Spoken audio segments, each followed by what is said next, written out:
They thought Africa would stay quiet. They were wrong. A quiet morning in Ouagadougou, until a single thud shook the world. A file, thick with secrets, heavy with betrayal, slammed onto the cabinet table. 15 times the original debt, hospitals that never existed, schools built only on paper. A secret deal, 40% of Burkina Faso's gold reserves, pledged in silence, hidden from the people. And at the center of it all, a young African president, eyes like fire, voice steady as steel. This ends today. He didn't blink. He didn't flinch. He called the World Bank's West Africa director to the palace, but Morrison didn't know he wasn't walking into a meeting, he was walking into history. What happens next will leave you speechless. Will Africa finally break free from the chains of global exploitation? Will a single man stand against the system and win? Stay tuned. Drop your thoughts in the comments. Should Africa reclaim what was stolen? Don't forget to like, subscribe, and share. Because this story isn't just about Burkina Faso. It's about all of us. No one expected the palace to feel like a courtroom that day.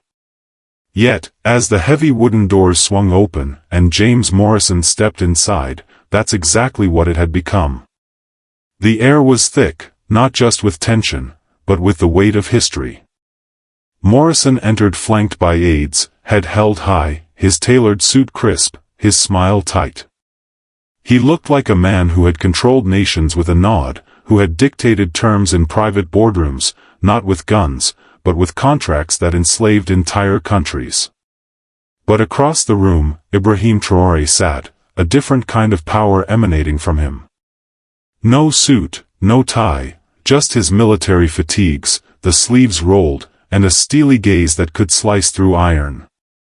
The documents were spread across the table like a war map, pages of numbers, signatures, bribes, blood money, every one of them a bullet aimed at the soul of Burkina Faso. Traoré didn't stand up. He didn't need to. As Morrison approached, the room felt smaller, the air tighter. Traoré's voice was calm, but the words struck like a hammer.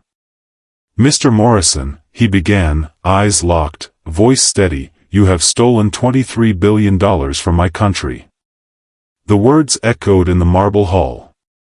Morrison tried to interrupt, raising a hand, but Traoré didn't stop. "We owe you nothing," Traoré continued, his tone cold, precise, unyielding. "This is not debt. This is organized plunder. And it ends today." Morrison's mouth twitched. He reached into his jacket for a prepared statement. His aide whispered something urgently into his ear. The air shifted. "I'm here as a diplomat," Morrison stammered, voice cracking slightly. This is not how protocol works. I have immunity." Traoré leaned forward, slowly, deliberately. The weight of generations seemed to press through his words. "Those who commit economic genocide," Traoré said, each syllable sharp, "have no immunity." A murmur ran through the room. Journalists, aides, even security detail, all felt the gravity. Morrison froze. He glanced at the document spread before him, scanning the lines. His eyes caught on the 2019 secret protocol, the one pledging 40% of Burkina Faso's gold reserves to the World Bank, hidden from Parliament, hidden from the people. His face paled. Traoré tapped the document, once, firmly. The sound was a gunshot in the stillness. "This is theft," he said. "This is betrayal." Morrison tried again, his voice rising now, desperate. "There are rules. Procedures. Agreements." Traoré cut him off, voice low, deadly calm. "Your rules do not apply here anymore. Your agreements are built on lies. Your procedures, on blood." The people of Burkina Faso did not agree to be robbed. A silence, heavy and suffocating, filled the space. The aides shifted nervously. Morrison's hands trembled slightly. Traoré's eyes narrowed. "I give you 24 hours, he declared. "Cancel the debt. Return what you have stolen. Or you and your team will face trial for economic war crimes." It wasn't a question. It wasn't a debate. It was a sentence, delivered without the need for a gavel. Morrison's jaw tightened. He opened his mouth, but no words came out. For the first time in his career, the man who had brokered billions, who had shaped the fate of countries from behind glass doors, found himself powerless. This wasn't a meeting. It wasn't diplomacy. It was a reckoning. And Ibrahim Traoré, the young captain turned president, had flipped the script. The demand echoed like a cannon shot in the heart of Ouagadougou. Cancel the debt. Return the stolen wealth. Or face the consequences. Ibrahim Traoré wasn't bluffing. He wasn't posturing for the cameras. This was a line in the sand, drawn sharp, unflinching, and without compromise. His voice had been calm, his tone controlled, but every word felt like a sledgehammer striking the glass walls of the global financial order. No deals behind closed doors. No whispered promises in dark corners. No sudden handshakes or quiet retreats. The message was as clear as the document spread across the palace table: the era of unchecked exploitation was over. And Traoré wasn't giving Morrison or the World Bank a way out. Not this time. Not after what they had done. "You have 24 hours, Traoré had said, his eyes steady, his hands resting on the evidence of decades of theft. It wasn't a negotiation. It wasn't even a threat. It was a verdict, and the whole world knew it. Outside the palace walls, the air in Ouagadougou shifted. The streets, usually humming with the sounds of daily life, seemed to hold their breath. Word had spread fast. Phones buzzed. Radios crackled. People gathered in market squares and on street corners, whispering, then shouting. Could it really happen? Could this young, defiant president of a small African nation hold the World Bank to account? Could he stand up to the machine that had drained Africa for generations? The tension wasn't just local. Across the continent, in capitals from Bamako to Accra, the news was like a lightning bolt. Leaders in the Sahel exchanged tense calls. In Paris, Washington, and London, analysts scrambled to assess the risk. Stock traders watched with wide eyes as market indicators wavered. The World Bank's headquarters in Washington issued a cautious statement about ongoing discussions, but they avoided the word crisis. It was too late for that. The crisis was already here. Inside the palace, Traoré's aides worked in silence, typing up transcripts, preparing files, securing communications. Security forces doubled patrols. Outside, crowds grew. Students held signs, "Our gold is ours." Women banged pots and pans. Elders sat quietly, nodding, eyes glistening, some whispering prayers under their breath. But the world didn't just watch in silence. It trembled. The audacity of Ibrahim Traoré sent shockwaves through boardrooms and government chambers. Could a single leader defy the system? Could a nation long viewed as a pawn suddenly flip the board? The whispers grew louder. They called it the Traoré effect. Hashtags exploded on social media. In Ghana, a student tweeted, "He's doing what our leaders never dared." In Nigeria, a young journalist posted, "If Traoré stands, we must stand too." Meanwhile, Morrison sat in his hotel, a man caught in a storm he couldn't control. His phone buzzed non-stop, calls from Washington, from Paris, from nervous executives. But no call came from Traoré. Just silence.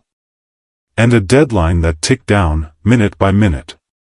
Could he really arrest a World Bank director? Could he put him on trial for what many had whispered about but never dared to say aloud, economic war crimes? Traoré didn't flinch. He didn't blink. In the palace, he reviewed security updates, watched intelligence feeds, and listened to the rising voices outside. The time for questions was over. The countdown had begun. And as the sun sank lower over Ouagadougou, the world knew this wasn't just about money. It was about sovereignty. About dignity. About a young leader who refused to let Africa be robbed blind any longer. The reckoning was coming, and Traoré had made it clear, this time, there would be no escape. The clock ticked relentlessly. The world held its breath. But as the hours crawled by, something unexpected happened. Morrison, once so confident, so untouchable, panicked. Under the cover of night, he tried to flee. It wasn't just fear, it was desperation. At 2:14 a.m., a black SUV pulled up at Ouagadougou International Airport. Morrison and his team slipped out, faces pale, eyes darting. They had bags in hand, documents stuffed hastily inside. No press. No goodbyes. Just a man trying to vanish. But Traoré wasn't finished yet. The trap snapped shut. Burkina Faso security forces, loyal, disciplined, and already briefed by Ibrahim Traoré, were waiting in the shadows. They had been monitoring Morrison's movements for hours, tracking every call, every step, every whisper. As Morrison reached the private jet hangar, a convoy of military vehicles roared in. Soldiers surrounded the vehicle. Guns raised, orders sharp.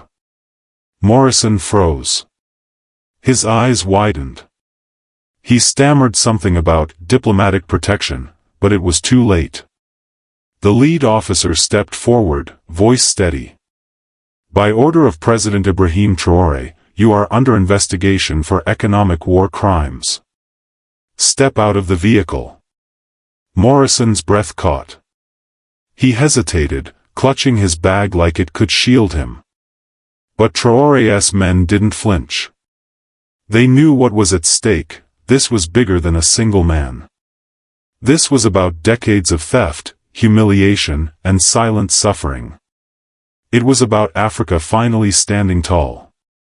Morrison tried one last time, voice cracking. You can't do this. I have immunity. I'm a World Bank director. The officer's response was cold, cutting.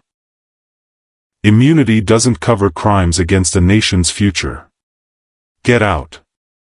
The cameras rolled. The whole world watched as Morrison was escorted, step by step, back into the palace. The scene was electric, history being made in real time. Social media exploded. The hashtag #TraoréFect trended across the continent. In markets, in cafes, in crowded buses, Africans whispered to each other, "He's done it. Traoré has arrested the World Bank." Inside the palace, Morrison faced the man he had underestimated, Traoré, standing tall, eyes blazing with calm fire. The room was thick with tension. Papers lay on the table, evidence of corruption, of phantom loans, of a continent bled dry.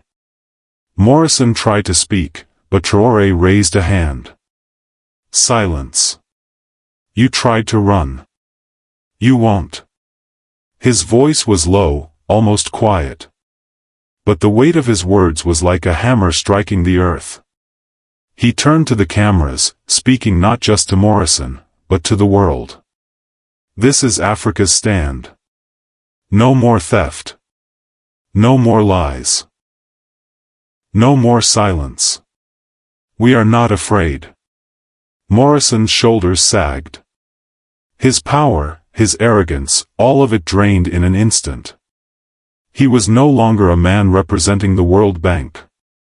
He was a symbol of a broken system, caught and exposed by a young African leader who had the courage to say, "Enough." As dawn broke over Ouagadougou, the world knew the truth: Ibrahim Traoré had changed the game. And for the first time in decades, it wasn't the global north dictating the terms. It was Africa, through the steady, unshakable voice of a president who refused to be a pawn. And this was just the beginning. The clock ticked past midnight, and the air in Ouagadougou felt electric, thick with tension, as if the whole city was holding its breath.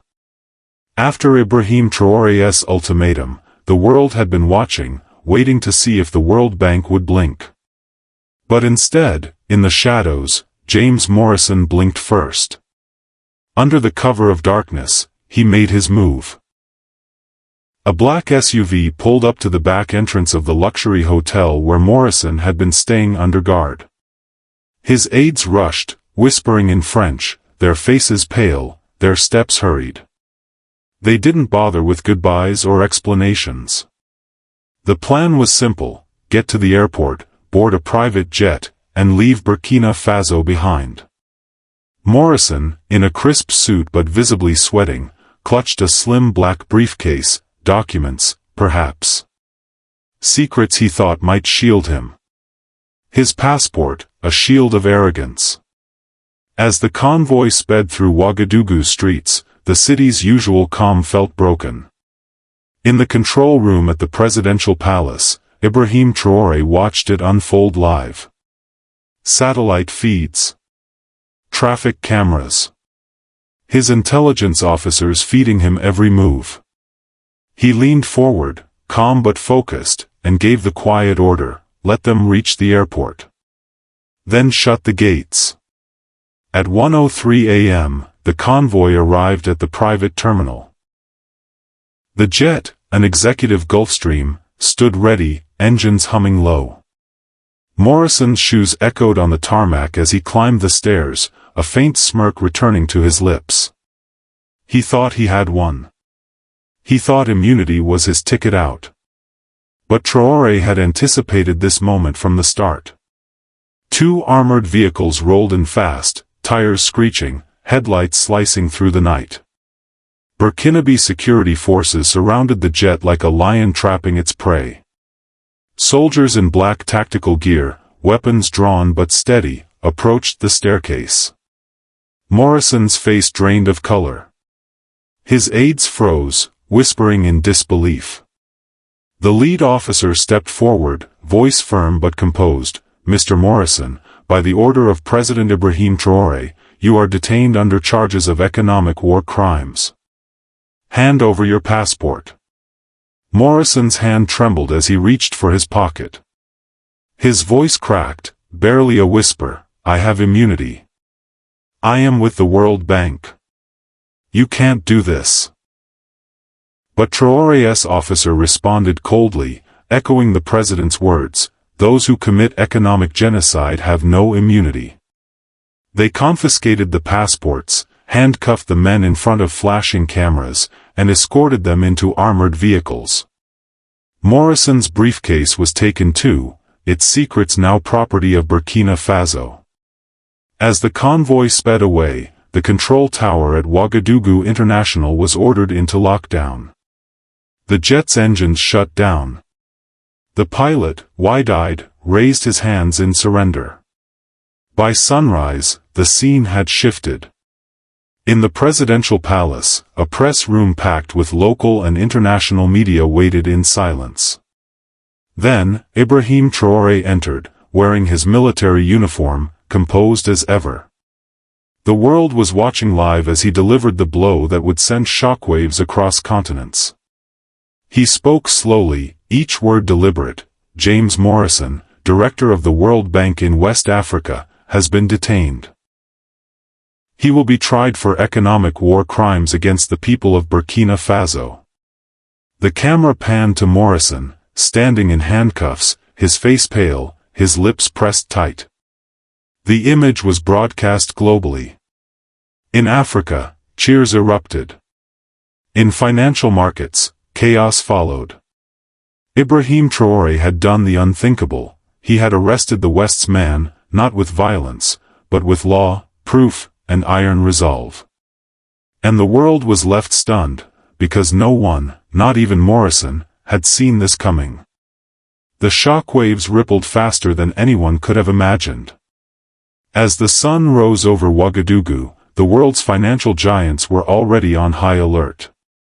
Screens at the World Bank headquarters in Washington blinked red, stocks plummeting, boardrooms flooded with emergency calls. Morrison's arrest wasn't just a headline, it was a full-scale earthquake. Ibrahim Traoré's stand had shattered the illusion of untouchable power. The man once seen as an obscure, young leader from a small West African nation had now flipped the script on global finance. And the world couldn't look away. Leaked documents hit the internet like a flood. First, there were the secret memos, proof that African leaders had been lured into debt traps, forced to sign agreements they barely understood. Then came the wire transfers, millions funneled into offshore accounts, hidden behind shell companies in Luxembourg, the Caymans, and London. Names, dates, sums, everything laid bare. Traoré had warned them. Now, the evidence spoke louder than any speech. In the streets of Ouagadougou, the air buzzed with chants and cheers. Vendors in the market stopped selling and gathered in circles around portable radios. Schoolchildren, their uniforms still on, whispered the news to each other with wide eyes. Did you hear? Morrison is in prison. The World Bank director, arrested. A farmer, old and weathered, lifted his hands to the sky and whispered, Thomas Sankara would be proud. Social media erupted. The hashtag Traoré trended worldwide, drowning out the usual news cycle. African artists painted murals of Traoré standing tall, a lion in the storm, flanked by children holding books and farmers raising their tools. The message was clear: Africa is awake. In capitals across the continent, the impact was immediate. In Accra, university students organized sit-ins outside Parliament, demanding a review of Ghana's World Bank agreements. In Bamako, Mali's president called an emergency cabinet meeting, his ministers whispering, "What if we're next?" In Nairobi, protesters gathered outside the World Bank office, holding signs that read, "No more chains." And in Lagos, a TikTok video of a Nigerian artist went viral, a freestyle rap over footage of Morrison in handcuffs. The chorus echoed across feeds. They took our gold, they took our voice, but Traoré stood and made the choice. The Western media struggled to control the narrative. CNN called Traoré's move reckless populism. BBC warned of economic disaster. The Financial Times ran a somber headline, Burkina Faso commits economic suicide. But their words felt hollow, detached. On the ground, the reality told a different story. People weren't afraid. They were inspired. In the markets of Dakar, traders refused to accept the fear-mongering. They said we'd starve without their loans, one vendor said, holding up a bag of grain. But look, we are still here. And we are not begging. Inside Burkina Faso, the atmosphere felt like a festival of defiance. Teachers read aloud Traoré's speech to students. Churches and mosques offered prayers of protection for their leader. Families hung the national flag from windows, some painting, 23 billion, we want it back, across walls and fences. Ibrahim Traoré's face was everywhere. On T-shirts, posters, and graffiti tags that simply read, "The Lion." And yet, even amid the celebration, a quiet understanding lingered. This wasn't over. The World Bank had been wounded, yes, but empires rarely fall without a fight. Traoré knew that. His people knew that. The question was no longer whether Africa would rise, but whether the world was ready for the storm that was coming. The roar from Ouagadougou had been heard. Now, the world had to decide, would they listen, or would they brace for a reckoning? It was a victory not just for Burkina Faso, but for justice itself. Ibrahim Traoré had walked into a system designed to crush men like him, and walked out with the world at his feet. What started as whispers in a quiet cabinet room, papers slamming on a desk, numbers that spoke of theft and betrayal, had erupted into a global reckoning. Traoré didn't beg. He didn't compromise. He stood tall, declared the truth, and made history. And the image that will stay burned in the memory of generations? Ibrahim Traoré, standing before a sea of people in Thomas Sankara Square, his eyes fierce, his hand raised, the flag of Burkina Faso rippling behind him, while the men who once ruled the world's money were marched into prison in chains. A lion, unshaken by storms. A young leader who dared to say what no one else would: "We owe you nothing. And we are taking back what is ours." But Traoré knew,